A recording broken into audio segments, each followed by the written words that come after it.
જય શ્રી રામ, જય માતા। આજના સમયમાં હું અને તમે બધાએ આપણી જૂની સંસ્કૃતિને ભૂલી ગયા છે। પહેરવેશમાં ઘણો ફેરફાર થઈ ગયો છે। એમાં આજના યુવાનો એકદમ પશ્ચિમી હવામાં અને સંસ્કૃતિને સાવ ભૂલી ગયા છે। એટલા માટે થોડોક આજના યુવાનો ઉપર એક ઝલક એક કવિત બનાવેલ છે, જે આપની સમક્ષ રજૂ કરું છું કે અત્યારના યુવાનોનો પહેરવેશ કેવો છે, કઈ રીતે માણી રહ્યા છે, મોજ કરી રહ્યા છે, એના ઉપર કે મૂછ વાંકડી માથે લોંગી કાનમાં રૂડા બૂટિયા, મૂછ વાંકડી માથે લોંગી કાનમાં રૂડા બૂટિયા, પગમાં પેલા મોજા પહેરે પછી પહેરે જૂતિયા, કાનમાં પોંપડું આંખમાં સુરમો આંગળીએ 8 વેંટિયા, કાનમાં પોંપડું આંખમાં સુરમો આંગળીએ 8 વેંટિયા, મીઠું કટ બાલ કડપાવે માથે મોટો જટિયા, 45 પનાનો ઢીંટો પહેરે કેડે ઓટો મારે, 45 પનાનો ઢીંટો પહેરે કેડે ઓટો મારે, જોડેથી કોઈ હેડે તો કેસેલા મરી જાવું છે તારે,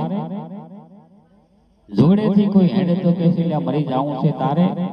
છોટો સબે હોઠ ત્યારે આંખ કરડી લાગે, સમજી જાઓ મિત્રો ટૂંકમાં છોટો સબે હોઠે ત્યારે આંખ કરડી લાગે, અને ગાડી આવે પોલીસની ત્યારે ભાગતા ભોંડા લાગે, પલો પડી જાય હાથમાંથી ને પગમાં કોંડા ભાગે, અરે ભાઈ શું કામ ભાગો પેલા રીત રૂડી રાખો, સુખથી જીવો સુંદર લાગો રામ ઉદામો રાખો, જેવું આંખથી જોયું એવું મુખથી ભાગો, જેવું આંખથી જોયું એવું મુખથી ભાગો, ધનજી બોલ્યો આગું તેથી માફી આપની માગું, આવો ક્રેઝ ચાલી રહ્યો છે। એટલે કવિ સ્વભાવથી સંત વક્તા રંજન સભા કુશલ હિતકાજ બેપરવા દિલ ગાબડા વો સચ્ચા કવિરાજ, કટાક્ષ નથી, હકીકત સત્ય હકીકત છે। અને એમાંય બારો બ્રાહ્મણ સાધુ સંન્યાસી જ્ઞાની પુરુષ જો કદાચ આપણી સંસ્કૃતિ વિશે કે આપણા અત્યારના જે ભૂલાયેલા સંસ્કારો વિશે જો કદાચ વાત ન કરે તો બીજું કોણ કરે। એટલા માટે કટાક્ષ નહીં પણ એક ઉપદેશરૂપી વાત કરી છે કે આજે અત્યારે એવો ક્રેઝ ચાલી ગયો છે, તો માટે આપણી સંસ્કૃતિ સંસ્કાર નો ખમી ખાનદાની ભૂલાય નહીં અને આપણી સંસ્કૃતિને જીવંત રાખવી એ આપણું કામ છે। જય શ્રી રામ, જય